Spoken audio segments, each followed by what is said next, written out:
Chapter 3. Red Hair. Next day, Marilla didn't tell Anne about her conversation with Matthew. She gave Anne a lot of work in the kitchen. "Marilla," said Anne excitedly, "I have to know about my future. Please tell me, are you going to send me away?" "No," said Marilla. "You can stay at Green Gables with Matthew and me, but you have to be good." Anne started to cry. "Why are you crying?" asked Marilla in surprise. "Don't you want to stay with us? Don't you like Green Gables?" "Oh, yes, Marilla," cried Anne. "I like it very much. I'm crying because I'm very happy, and I'll always be good." Some days later, Mrs. Lynde came to tea with Marilla. When she arrived, Anne was outside. Marilla and Mrs. Lynde sat in the kitchen and talked. "I think you're making a mistake," said Mrs. Lynde. "You don't know anything about children." "No, but I can learn," said Marilla, and ran into the kitchen. She saw Mrs. Lynde and stopped. "The Cuthberts didn't take you for your pretty face," Mrs. Lynde said. "She's very thin, Marilla, and her hair is as red as carrots.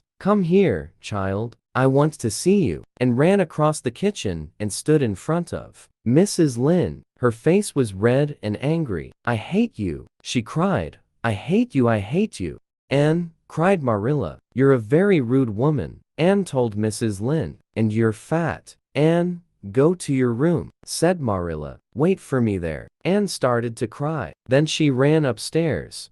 Mrs. Lynde got up from her chair. "I'm going home now, Marilla," she said. "That child is very wild. You'll have a lot of problems with her." "But you said unkind things about her," said Marilla. After Mrs. Lynde went home, Marilla went upstairs. Why did Anne say those things? She thought unhappily. Now Mrs. Lynde will tell everybody in Avonlea about her. "Stop crying and listen to me, Anne," she said. "You were very rude to Mrs. Lynde. She was a visitor in my home, but she was very unkind," said Anne. "I want you to say sorry to Mrs. Lynde," said Marilla. "Never," said Anne. "I'm not sorry." Marilla remembered something. When she was a child, her aunts often talked about her. "Marilla isn't a very pretty little girl," they said. "Maybe Mrs. Lynde was unkind," said Marilla quietly, "but you have to say sorry. Stay here in your room." Next morning, Anne didn't come down to breakfast. Marilla told Matthew the story. "She was very rude," she said.